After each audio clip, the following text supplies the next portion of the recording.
The wind howls, the earth shakes, and the world changes forever. This is the story of Genghis Khan, the boy who had nothing, the warrior who fought against fate, and the leader who built the greatest empire in history. You will ride across the vast Mongolian steppe, feel the heat of battle, and hear the clash of swords. You will witness betrayal, victory, and the rise of a legend. But this is more than just history. This story will help you listen, read, and practice English. The sentences are clear and simple, perfect for B1 learners. The rhythm will pull you in, the words will bring the past to life. And by the end, you will not only know Genghis Khan, you will feel his journey. Are you ready? The adventure begins now. Chapter 1. The Boy Named Temujin. The wind howls across the open steppe, cold, sharp, unforgiving. A boy stands in the frozen grass, staring at his father's lifeless body. His mother kneels beside the dead man, her hands trembling. Her breath comes in short gasps. Temujin grips her sleeve. He does not cry. He does not speak. He only listens to the wind, to the silence, to the sound of his world breaking apart. His father, Yesugei, was a great warrior, a Khan of their people. He was strong, fearless, powerful, but now he is gone.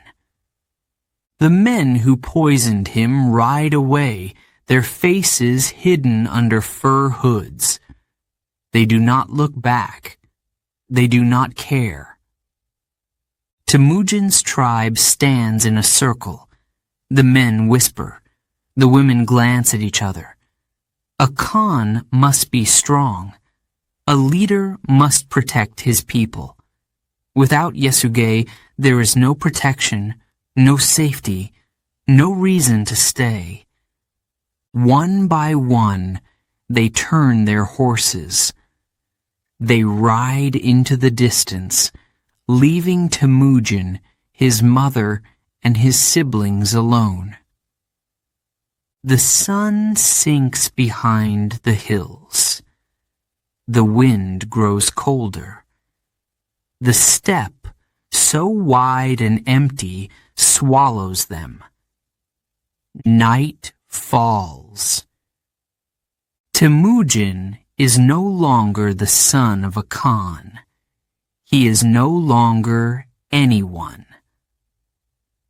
The days that follow are hard. The family has no food, no horses, no fire to keep them warm. His mother, Halun, refuses to give up. She gathers wild roots. She digs through the snow for anything they can eat. She teaches her children how to survive. Temujin watches her. He listens. He learns. The other tribes ignore them. Some laugh at them. Some steal from them. No one helps. One night, when the sky is black and full of stars, Halun sits beside her son. "You are strong," she whispers, "like your father, like the wolves." Temujin looks up at the sky. He can hear them, howling in the distance, calling to each other. never alone, never weak. He clenches his fists. One day he will be strong too. One day he will not be the boy left behind. The seasons change. Snow melts into rivers. Grass grows tall. Life returns to the land. Temujin grows too. His body hardens. His eyes grow sharper. He hunts. He fights. He does not fear pain, hunger, or the cold, but danger is always near. One day, while gathering food near a river, shadows move behind him. He turns. Too late. Hands grab him, push him down. Men from a rival tribe. They laugh. The son of Yesuge? One sneers. Living like a rat? Temujin struggles, but they are stronger. They tie his hands. They take him away. The sun burns high in the sky. His wrists ache. The wooden yoke around his neck is heavy. He can barely move. The men keep him as a prisoner, a slave. Days pass. Nights pass. His stomach is empty. His mouth is dry. The men mock him, shove him, call him worthless. Temujin does not answer. He does not beg. He watches. He waits. The guards grow lazy. They stop paying attention. One evening, as the sun fades, Temujin makes his move. A rock, a strike, a moment of silence. And then he runs, feet pounding against the earth, breath sharp in his chest. The steppe stretches before him, wide and open. He does not stop. He runs until his legs shake, until the sky is dark, until he is free. Temujin finds shelter with an old friend of his father. He is given food, water, a horse. He is no longer alone. He is no longer weak. The boy who was left to starve. The boy who was taken as a slave has returned. He will not be ignored. He will not be forgotten.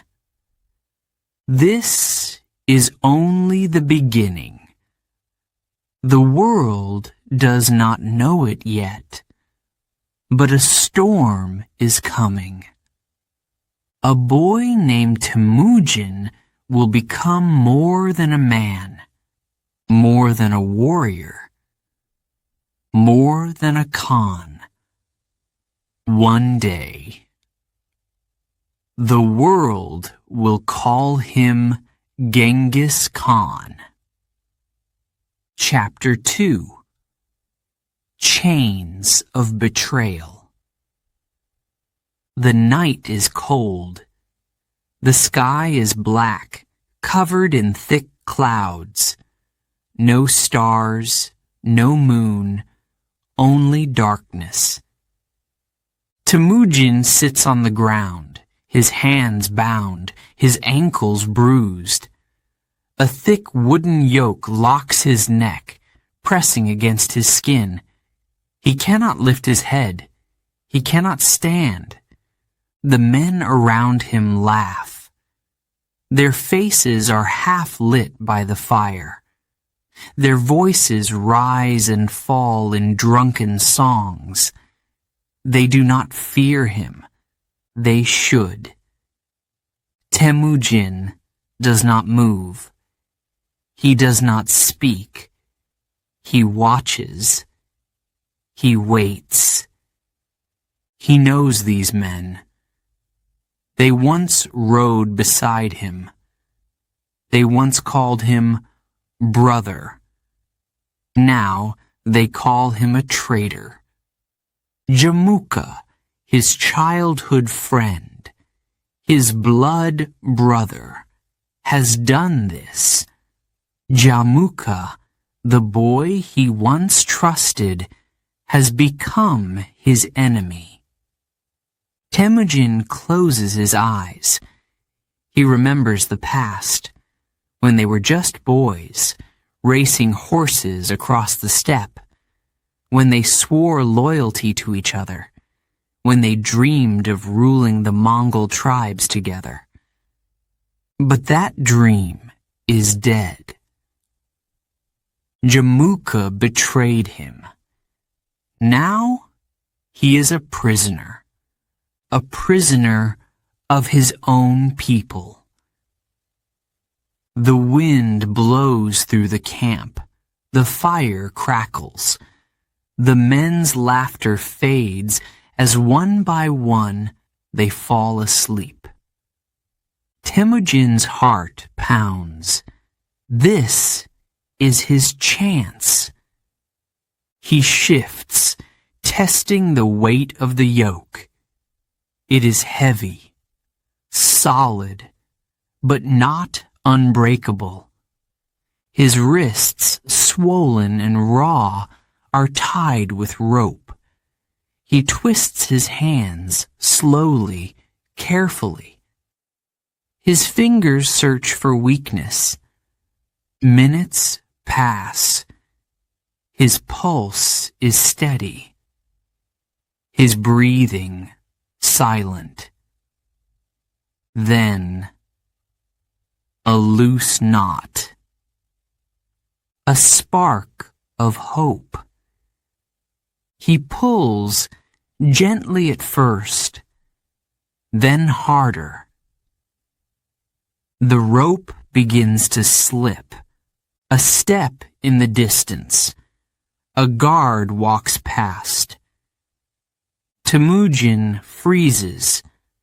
The guard pauses, looks around, then spits into the dirt and walks away.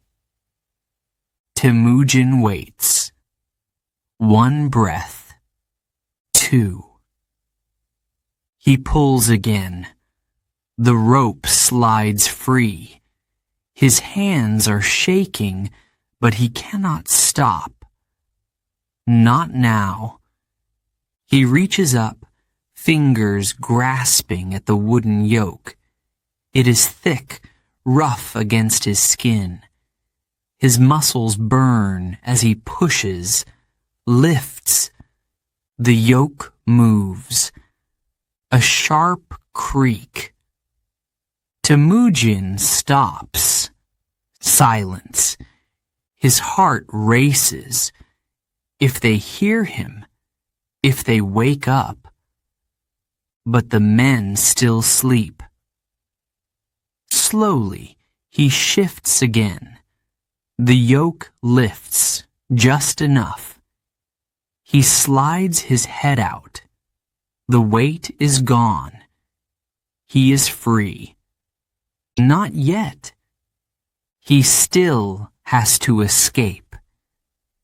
His legs are weak. He has not stood in days. His body sways, but he steadies himself. 1 step, then another. The camp is quiet. The horses, tied near the fire, stand still. A few men snore. The others are motionless. Temujin moves like a shadow. He must reach the edge of the camp before anyone wakes. A twig snaps under his foot. He holds his breath. No movement, no voices. He moves faster. The steppe stretches before him, endless and open. If he runs now, they will see him. He needs to hide. His eyes search the darkness. A small ridge, a patch of tall grass. He moves toward it. A horse neighs. A man stirs. Temujin drops to the ground. He does not breathe. The man turns, mutters in his sleep, and rolls over. Temujin moves again. Faster. His muscles scream. His lungs burn. But he does not stop. The camp fades behind him. The wind grows stronger. The grass whispers as he passes through it. And then he is free. The night swallows him whole. He does not look back. He does not slow down. He runs. Because now he knows the truth. There is no friendship, no mercy, no second chances. Jamuka made his choice. And one day, Temujin will make his. But not today. Today, he survives. Tomorrow, he will rise. The world does not know it yet, but this escape will change history. Because the boy who was once a prisoner will soon return as a conqueror. Genghis Khan is coming, and nothing will stop him. Chapter 3. The Wolf and the Falcon. The fire crackles. The wind howls. The sky is wide open, endless. Temujin sits on a small hill watching the steppe. The grass moves in waves, like an ocean of green. He is alone, but he is not weak. Not anymore. He has escaped death. He has survived betrayal. But survival is not enough. He must rise. Far in the distance, a falcon circles the sky. Its wings spread wide, riding the wind. It does not fight the air. It moves with it, gliding, watching, waiting. Then it strikes, sharp, fast, unstoppable. Temujin watches.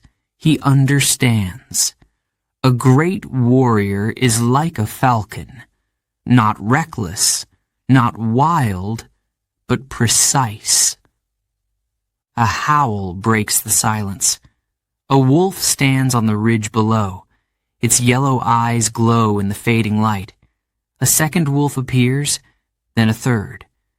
Soon, the pack moves together, strong, silent, hunting as one. The falcon hunts alone. The wolves hunt together. Both are strong. Temujin smiles. He has learned his lesson. If he is to rule, he must be both. The Mongols are scattered, fighting among themselves. One tribe against another, one Khan against another, no unity, no future. But if he can bring them together, if he can make them hunt as one, he will not just be a Khan. He will be something greater. The fire burns lower. The wolves disappear into the night. The falcon soars out of sight. Temujin does not move. His mind is awake. His heart is steady. It is time to act. He gathers his followers, men who have lost everything, men who have been betrayed like him. They have no tribe, no home, but they are loyal. Temujin speaks. His voice is calm, clear. The Mongols fight each other. We are weak. We are easy to destroy. But together, we are stronger than any enemy. The men listen. We will not be like the old Khans fighting for themselves. We will be like the wolves, one pack, one leader, no man left behind. A murmur. A nod. Temujin continues. And we will be like the falcon, fast, smart, always watching. We will not fight with anger. We will fight with skill. His words are simple but powerful. The men understand. For too long, the Mongols have followed leaders who think only of themselves. Men who care about power, but not their people. Temujin is different. He fights for something bigger. One by one, more warriors join him. They come from different tribes.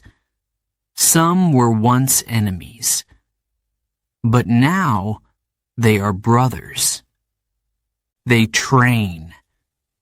They learn to move like the wind, to strike like the falcon. They learn to trust each other, like the wolves. Temujin does not lead with fear. He leads with loyalty.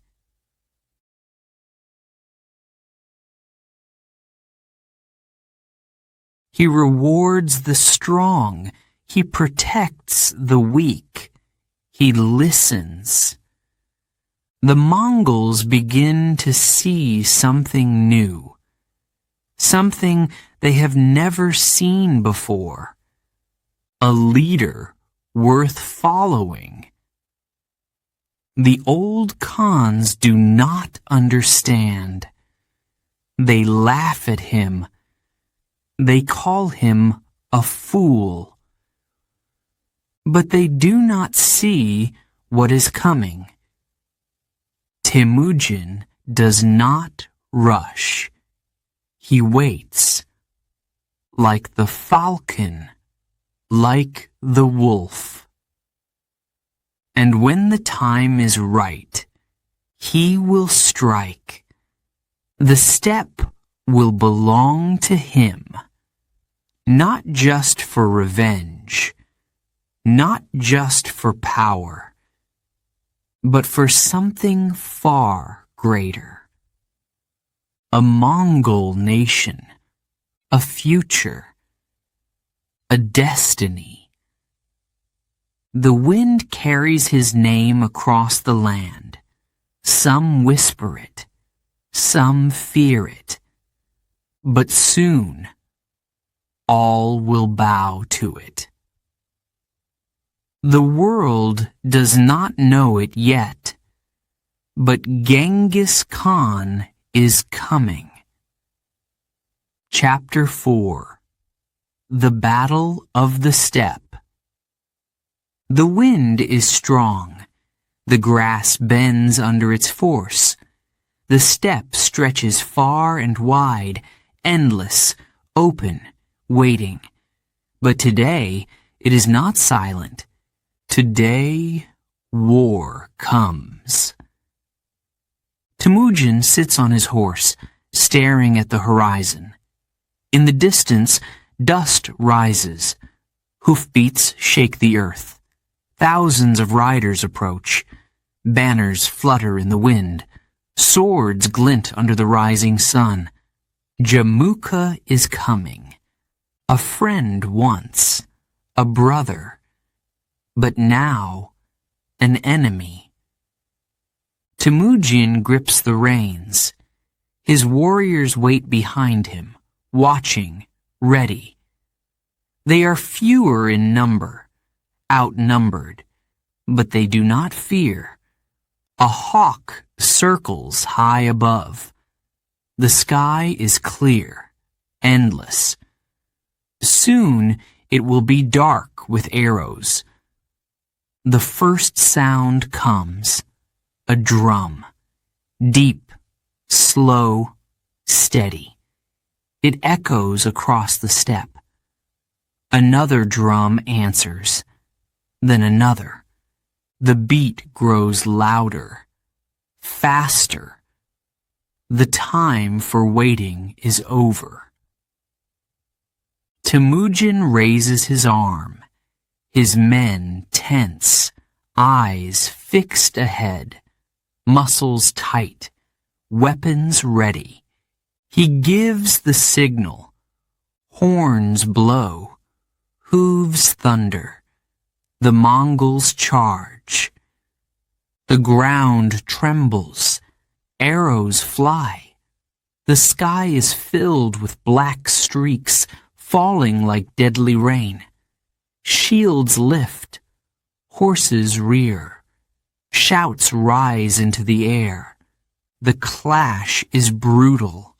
Steel against steel. Flesh against flesh. The cries of men, the screams of horses. Temujin fights with skill, with focus. His sword moves fast, cutting, striking, never stopping. His men follow him into the chaos, but Jamuka's army is strong. They push forward, wave after wave. Temujin's warriors hold their ground, but the enemy presses hard. Step by step, they are forced back. Temujin's heart pounds. He sees his men falling. He hears their screams. Blood soaks the earth. His horse stumbles, but he pulls it forward. He cannot stop. He will not stop. Then, disaster. A horn sounds from the enemy's side. A new attack. More warriors flood the battlefield. Too many. Temujin's men are surrounded. His warriors fight, but they are tired, wounded. Some fall, some flee. The battle is lost. Temujin has no choice. He must escape. He signals to his men. They turn their horses and ride. Fast. Faster. The wind whips against his face. The battle fades behind him, but the shame does not. Jamuka does not stop at victory. He wants revenge. He captures 70 of Temujin's men. He does not kill them quickly. Number, he punishes them. brutally.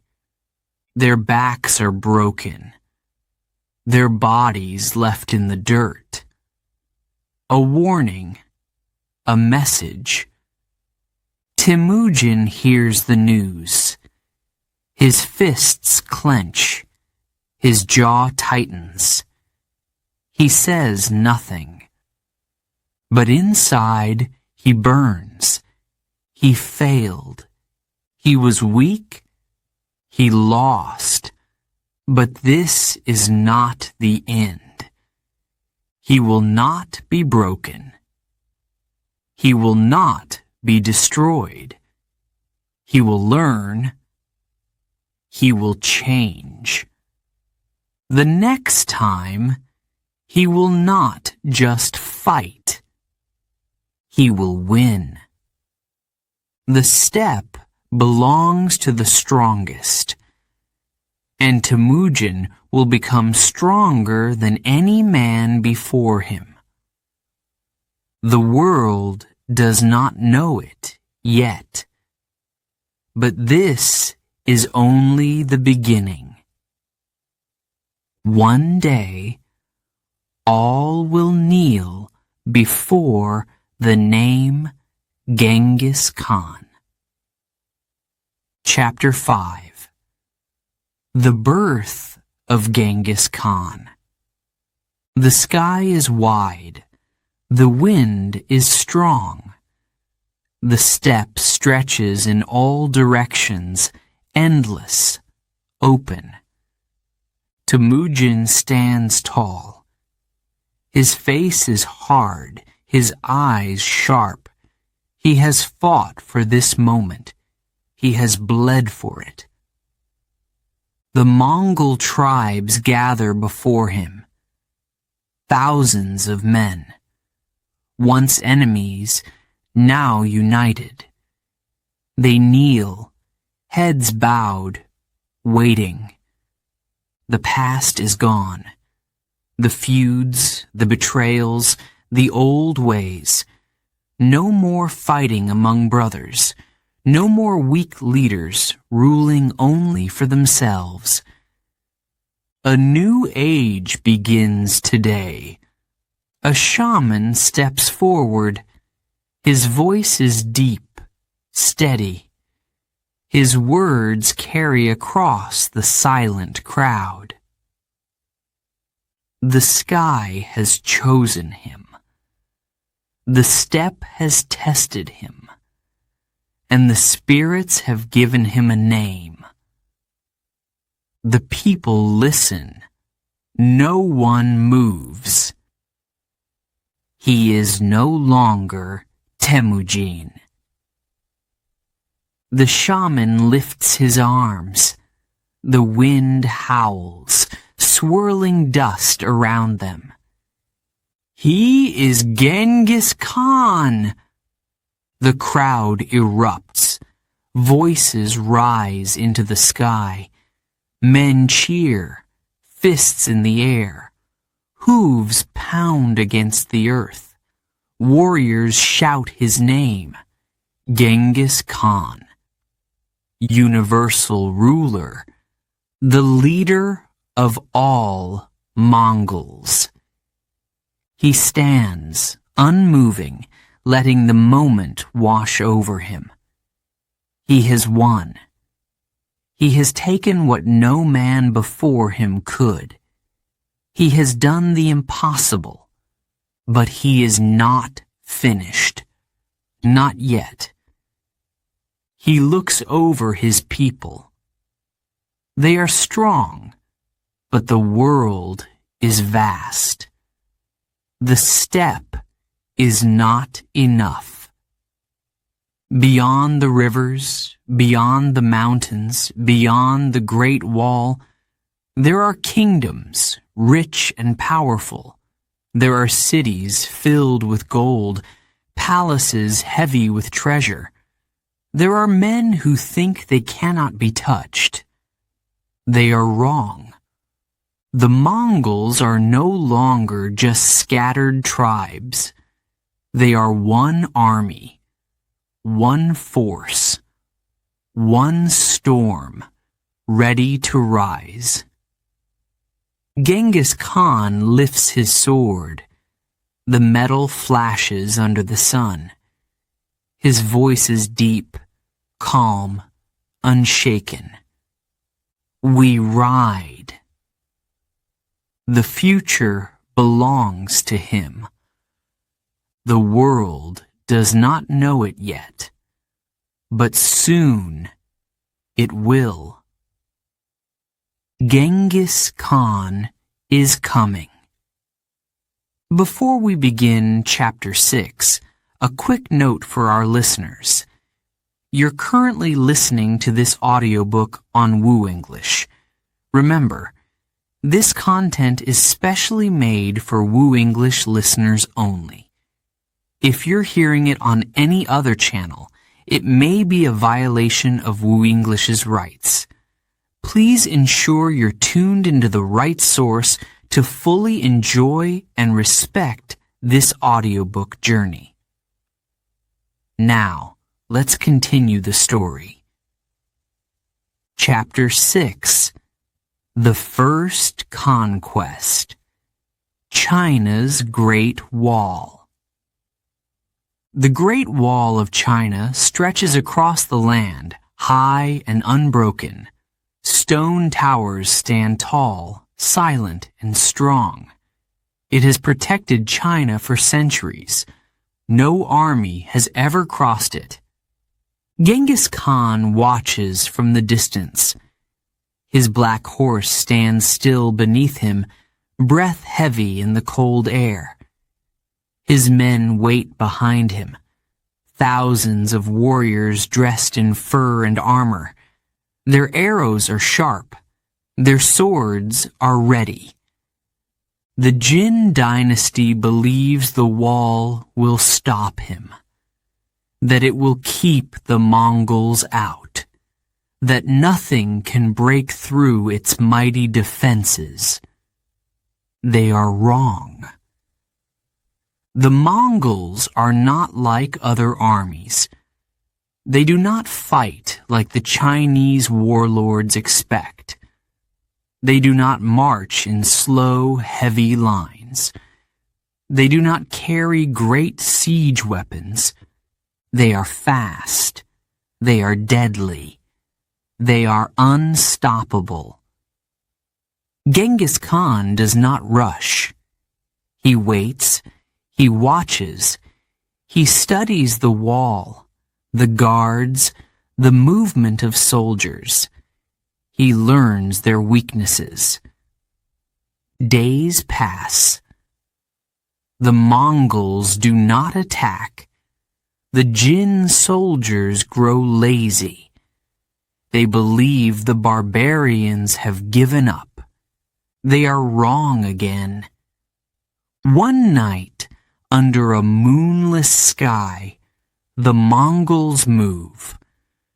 Not in one place, but in many. Small groups slip through the mountains, following secret paths. Others find traitors inside the enemy's cities. Gates open in the darkness. The wall is strong, but men are weak. The Mongols flood into China. The attack is sudden, fast. Villages burn, cities fall. The Jin armies rush to fight, but they are slow. Their generals do not understand the enemy. They have never seen an army that moves like the wind, attacks like a storm, and disappears before they can strike back. Genghis Khan rides at the front. His sword flashes. His warriors follow, their arrows darkening the sky. The battle is chaos. Horses crash through lines of armored soldiers. Swords clash. Men scream. The Jin armies try to hold their ground, but the Mongols do not fight fair. They set traps. They attack from behind. They use speed and surprise. Victory is near. The Great Wall still stands, but it is useless. The enemy it was built to stop is already inside. One by one, the Jin generals surrender. One by one, their cities open their gates. The Mongols take the riches of China: silk, gold, weapons, knowledge. But Genghis Khan is not here for treasure alone. He is here to build something greater. He does not rule like the warlords before him. He does not punish the weak. He gives his enemies a choice: join him or be destroyed. Many choose to follow. Some refuse. The ones who refuse do not live long. By the end of the war, China belongs to the Mongols. The Great Wall still stands, but its power is gone. Genghis Khan does not celebrate. He does not stop. There is still more to conquer. The steppe was his birthplace, but the world will be his empire. The Great Wall was only the beginning. He turns his horse looking west. New lands, new enemies, new battles. Genghis Khan is not finished, not yet, and the world will never be the same. Chapter 7. Masters of War. The Mongol Strategy. The sky is quiet. The wind moves gently over the grass.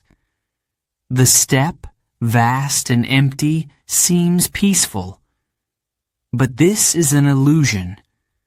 Somewhere, hidden beyond the hills, an army waits, silent, watching, ready. The Mongols do not fight like other armies. They do not move in slow lines. They do not waste time in heavy armor. They are fast, light, precise. A rider appears on the horizon, galloping toward a city, alone, covered in dust. A messenger? A lost traveler? The guards on the walls watch him with suspicion. He reaches the gate, shouting in a broken voice, "They are coming! The Mongols are coming!" The guards look at each other. They see nothing but empty land. No enemies. No army. The rider collapses.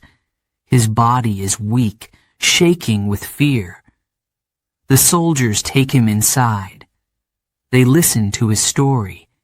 He speaks of flames, of destruction, of entire villages burned to the ground. He begs for help, for protection. Night falls. The city prepares. Soldiers guard the gates. They hold their weapons tight. They wait. But nothing happens. The steppe remains quiet. The wind still blows. No horses, no Mongols, no war. The next day, another rider comes, then another. Each one brings the same message. The Mongols are near. The army is huge. Their numbers are too great. The city cannot win. Panic spreads. People whisper in fear. Some try to run. Others beg the ruler to surrender. The walls are high. The gates are strong. The soldiers are well trained. But fear is a weapon too, and the Mongols know how to use it. Then, without warning, the attack begins. Horns echo in the distance, a low, deep sound, like thunder rolling across the land. The first wave comes fast. Arrows fly through the sky. The city fires back, but the Mongols do not stop. They ride in circles, never slowing, never making it easy to strike. The defenders hold their ground. The walls protect them. Then, suddenly, the Mongols turn. They ride away. The soldiers cheer. They have won. The enemy is retreating. But the Mongols are not running. They are waiting, watching, planning. Days pass. The city grows tired. Supplies run low. Morale breaks. The people begin to doubt. Then the real attack comes. Not from the front. Not from the gate. From behind. A secret passage. A traitor inside the walls. A hidden weakness. The Mongols have found it. By the time the soldiers understand, it is too late. The gates open. The enemy floods in.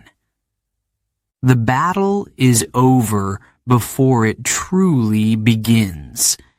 This is Mongol warfare. Speed, deception, fear. Genghis Khan does not fight with numbers alone. He fights with the mind. He breaks his enemies before the first arrow is fired. His warriors are more than soldiers. They are hunters. They study their prey, waiting for the perfect moment to strike. They pretend to be weak, only to return stronger. They surround cities before anyone sees them coming. No fortress is safe. No enemy can prepare. The Mongols do not fight fair. They fight to win. And they always do. The steppe has shaped them. The wind has hardened them. The world belongs to the fastest, the smartest, the strongest. And no army on earth is faster, smarter, or stronger than the Mongols. Genghis Khan knows this.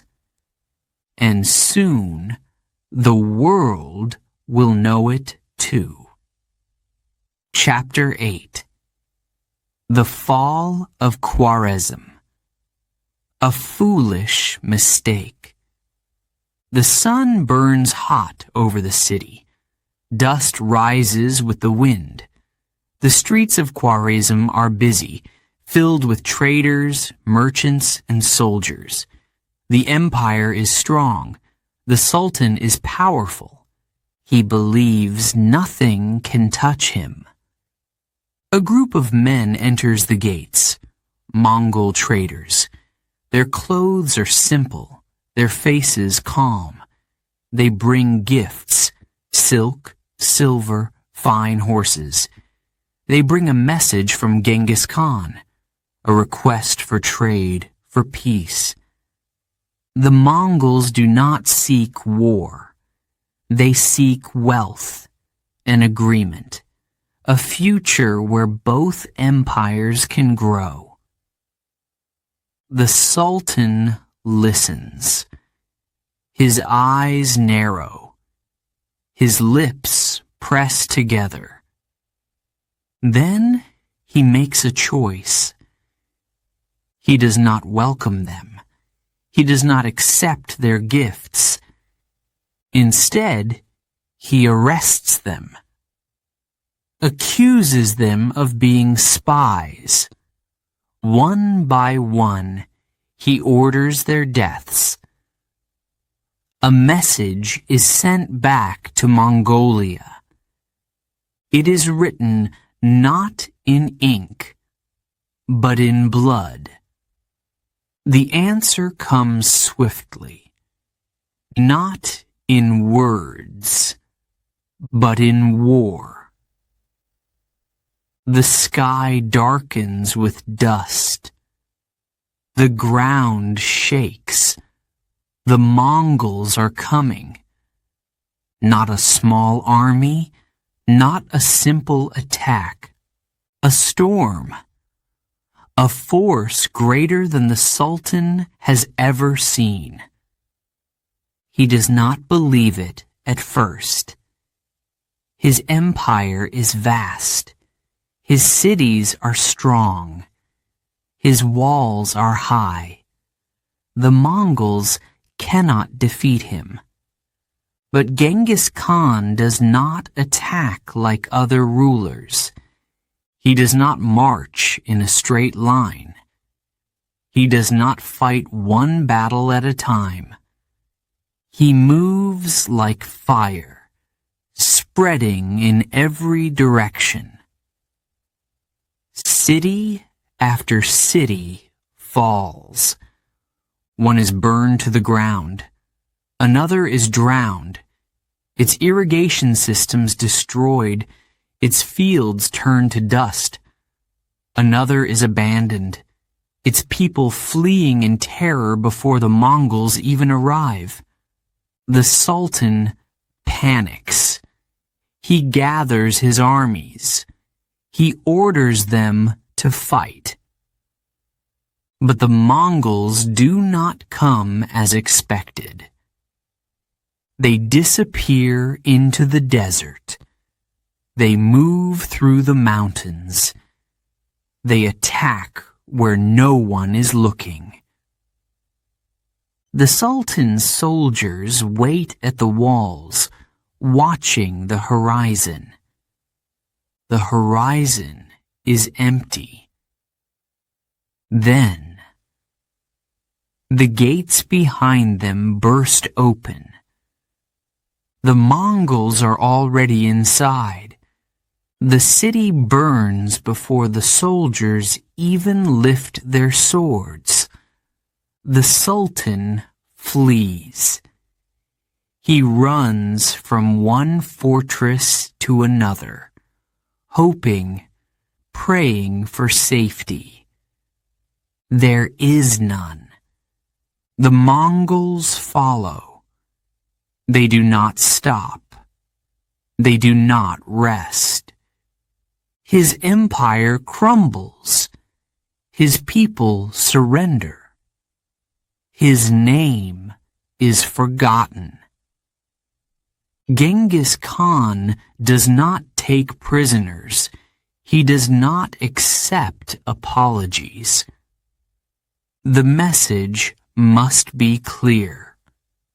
No one betrays him. No one kills his men and lives. By the end, Khwarezm is nothing but ashes. The rivers run red. The streets are silent. The empire that once stood so proud no longer exists. Genghis Khan does not look back. His horse moves forward steady and sure. His army follows. There are more lands to conquer, more lessons to teach. The world will remember. This is not just war. It is a warning, and no one will dare to forget. Chapter 9. A World in Flames. The world trembles. The Mongols ride. From the cold mountains of Persia to the forests of Russia, from the deserts of Central Asia to the great cities of the Silk Road, the storm spreads. No army can stop them. No wall is high enough. No kingdom is safe. The Mongols move like shadows, striking where no one expects. They vanish into the night, only to return stronger. Cities burn, palaces crumble, kings kneel. Genghis Khan watches from his horse. His eyes, sharp as a falcon's, see everything. Victory after victory. But war is not enough. He is not just a destroyer. He is a builder. The Silk Road, once a path of danger, now belongs to the Mongols. No bandits, no chaos. Trade flows like a river. Gold, spices, silk, merchants travel in safety, protected by Mongol law. There is order. There are rules. The weak are no longer prey for the strong. The powerful no longer take what they want. Justice is swift. Crime is punished. Loyalty is rewarded. A man can ride across the empire with gold in his hands and never fear thieves. A woman can travel alone and never fear harm. This is not how the world was before, but Genghis Khan is changing everything. New roads stretch across the land. Cities rise again, stronger than before. Scholars, doctors, craftsmen, he welcomes them all. Knowledge is power, and he wants power to last beyond war. He listens to ideas, no matter where they come from. He studies the beliefs of different lands. He does not force his gods on others. He does not destroy their way of life. As long as they obey, as long as they respect his rule. The empire grows, but time is running forward. Genghis Khan is no longer young. The fire in his eyes still burns, but his body feels the weight of years. His sons stand beside him, waiting for their time.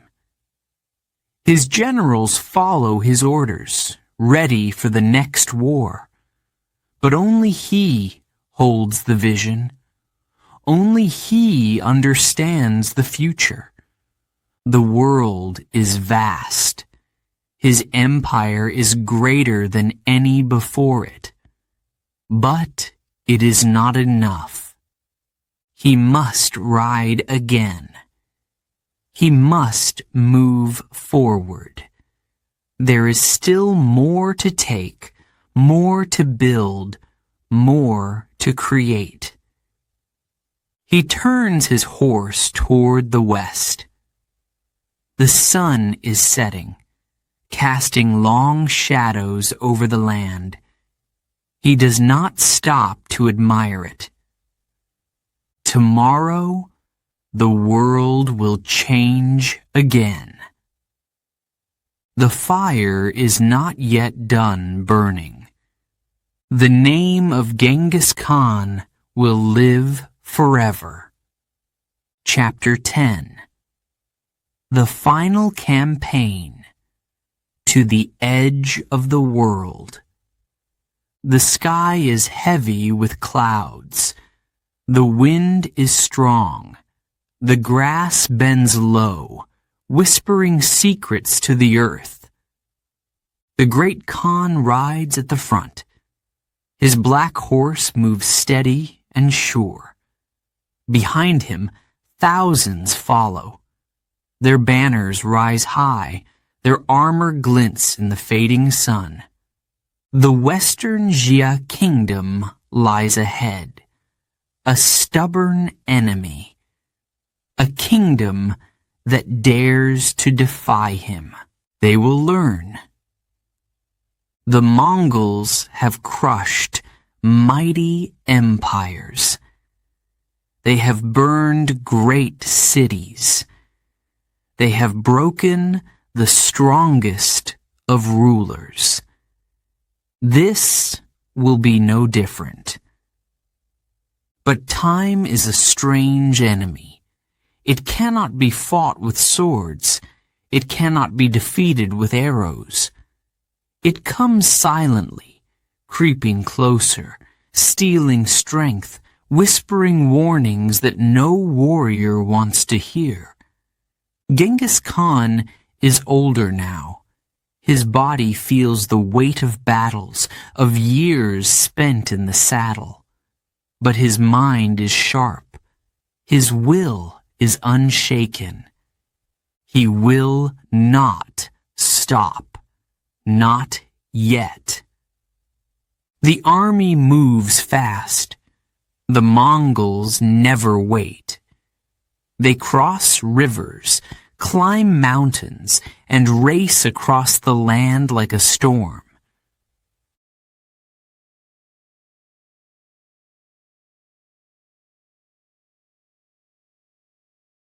The Western Xia know they are coming. They close their gates, strengthen their walls. They pray their defenses will hold. They are wrong. The first attack is swift. Mongol arrows darken the sky. Riders circle the city, cutting off supplies, waiting, watching. The siege begins, but something is different.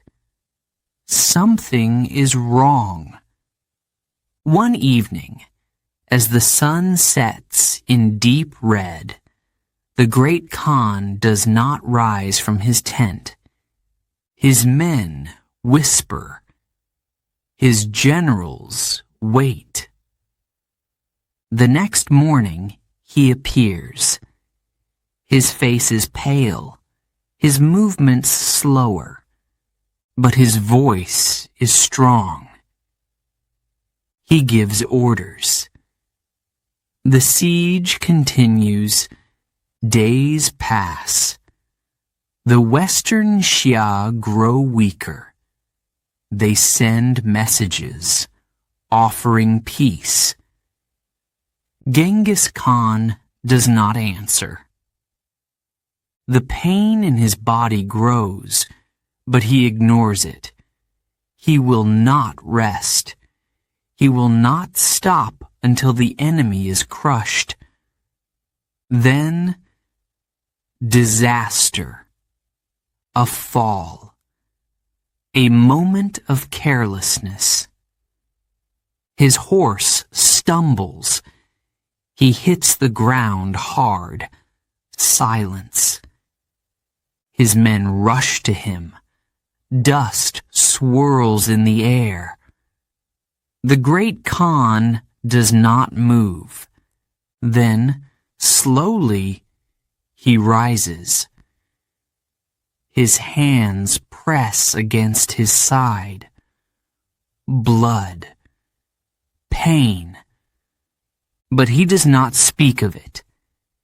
He climbs back onto his horse. He rides forward. The army sees. They cheer.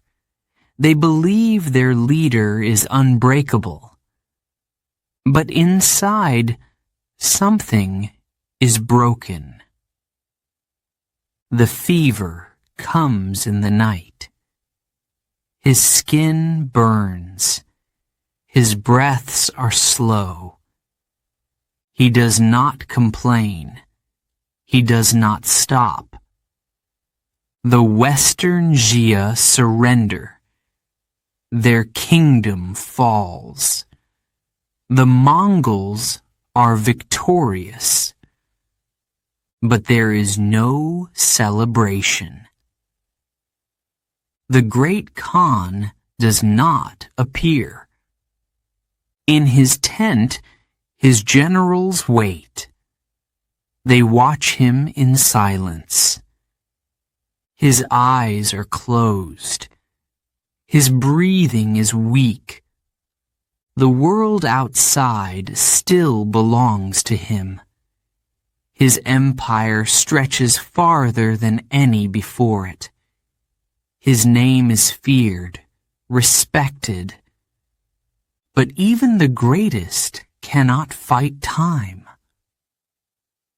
The steppe wind blows gently. The stars shine above.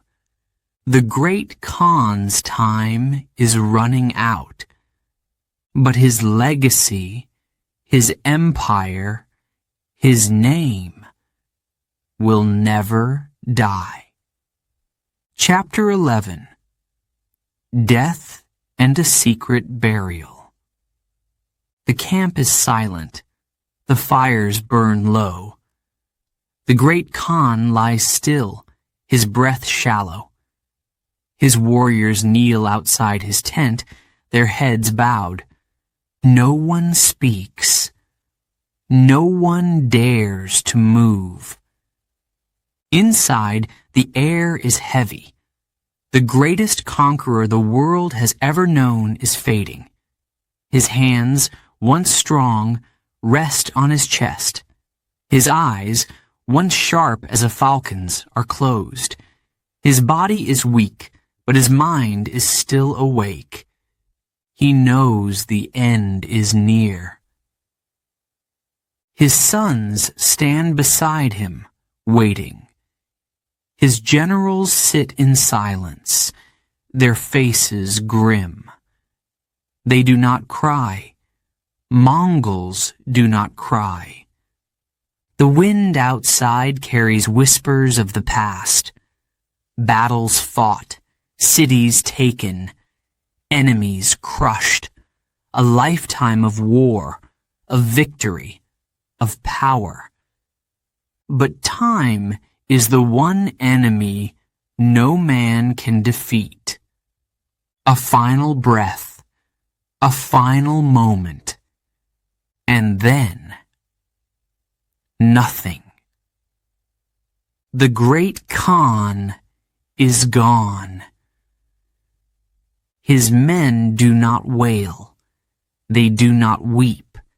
They bow their heads. They press their hands to their chests. Then they act. His body must not be found. His grave must remain hidden. It is his wish. It is their duty. The army moves like a shadow. His body is carried away, wrapped in silence. No one will follow. No one will know. The warriors travel far, deep into the mountains. The road is long, but they do not stop. No songs are sung. No prayers are spoken. Only silence. They dig a grave, deep and wide. They place him there in the earth he once ruled. Then they cover it, not with stone, not with a monument, but with the land itself. When they are done, they ride their horses over it, again and again, until no trace remains. No one will ever find him, but their task is not finished. The soldiers turn their horses. They ride back, swift and deadly. Anyone who saw them, anyone who followed, is gone. The secret is safe.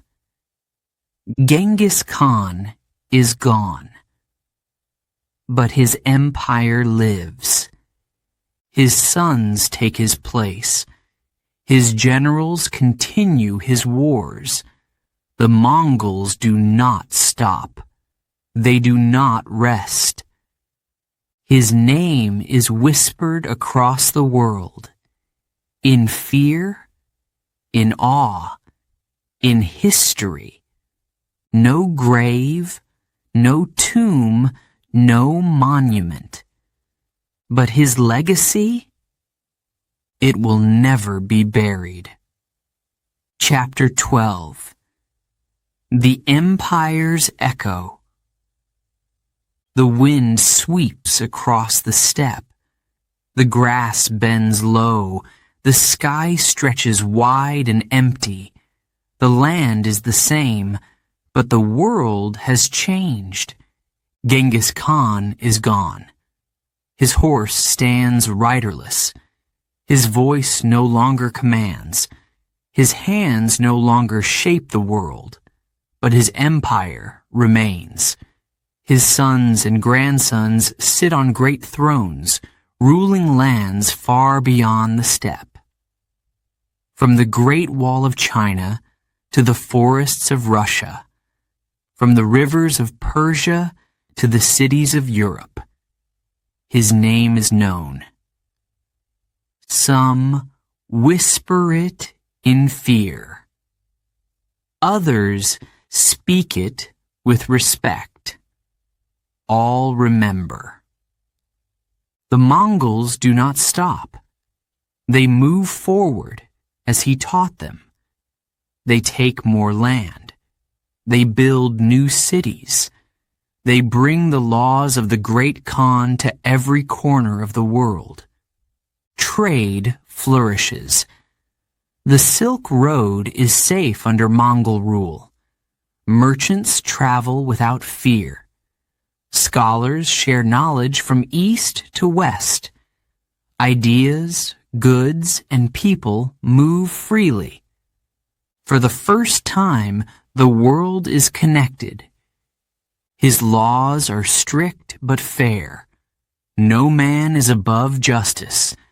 No woman is without protection. No thief escapes punishment. A poor man and a rich man stand as equals before the law. The Mongol Empire grows. But like all things, it cannot last forever. The grandsons of Genghis Khan fight among themselves. They divide the land. They hunger for power. The great unity he built begins to crack. One empire becomes four. The Golden Horde rules the West, reaching into Russia and Eastern Europe. The Ilkhanate controls Persia. The Chagatai Khanate takes Central Asia. And in China, Kublai Khan builds a new dynasty, the Yuan. The empire weakens. The old strength fades. The world changes again. One by one, the Mongol kingdoms fall. The cities they ruled are taken. The roads they guarded are lost. the name of the great Khan drifts into legend. But legends do not die. His blood still runs through millions. His laws, his strategies, his ideas shaped history. The modern world still feels his touch. Governments use his military tactics. Traders still follow the ancient paths he protected. Nations still study his rule. Even now, the wolves of the steppe still howl. The wind still carries his story. The echoes of his empire still whisper across time. Genghis Khan is gone, but his legacy will never fade.